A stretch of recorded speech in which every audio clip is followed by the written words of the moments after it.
Allahumma salli ala sayyidina Muhammad wa ala sayyidina Muhammad sallim. Haray ko min El Hadji Mamadou Balde Patako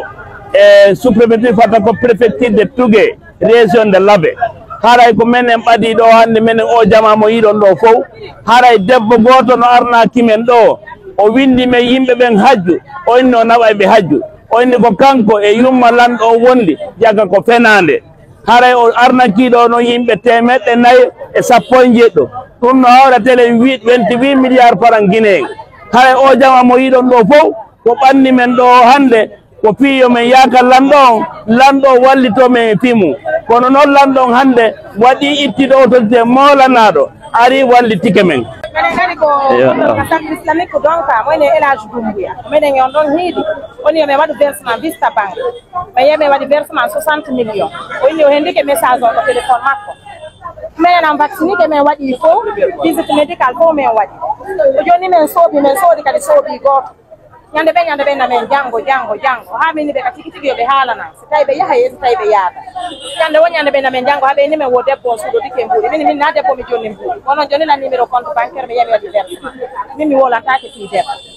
entre temps hecciyanki mi noddi ɓe no min yamini joni ko honno waɗeɗan joni mi hetta passeport on wo passeport yiɗino ka DPS min laafi ɗum ɗon ko onon mi jonni passeport joni walleɗa mi hetta passeport on haray ko noon feƴƴi awa joni noon hannde ɗo newti ɗo ko honno no humpitoto fi dossier o ɗo on ɓe wi'imen ɓamen hiyaali woɓe nangi debbo goɗɗo ko hiyaali kongo seedi no min mi yii awa ɓeɗo ma min mi yiimo mo derro voilà wo debbo no ka DPS jama o yahi ɗo ha ley to laamu ngu onno autorité on kadi wallitike encadre ɗuma on tigi tigi on moko baɓɓe mo kala yewti ko faala ko hara meɗen tori président o yo wallito moko baɓɓe moko ba hiɗa hersa kodi sa waynike kamaɗa yawde hajju modi yaha arta ara Allah dandu tan on siwra ko sengo Allah yurano na sengo yimɓe ɓe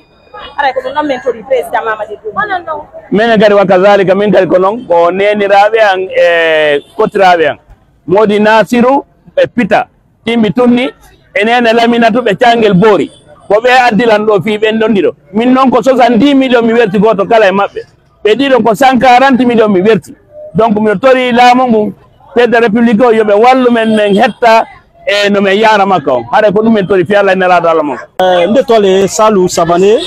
kabo Dabola précisément Banko alban yambi vraiment là a un problème de là ibiden na problème nale kan ko maka mon samal brabo village la kana kalisra kalwoto maka almowa anna wodi aye agenani Dubate Konaté Razans créé ko président na Adja Mandoula c'est pourquoi Adramo l'arnaqué plus de 30 milliards, c'est à peu près. Donc, millions là sera, moi personnellement, j'ai payé 75 millions. Donc, 80 millions, donc 90 millions, ainsi de suite. Quoi. Vraiment, on a le président africain pour que on a le droit maka. Là, tel quoi, c'est vraiment ça fait mal. Moi, je suis brassado, faut nous secourir de 4 c'est voilà, la crise n'était. Ils ont un état très grave. Bon, anna la ini mindi anna molu wa maka wodi anka bole ko maka kawa farla la wuli amma la bo amma bo pour que wodi la c'est amma quoi ani président Trala Mamadou Doumbouya vraiment c'est lui qui est le père de la nation pour que le moment part à la Mecque c'est notre chef plus ardent merci.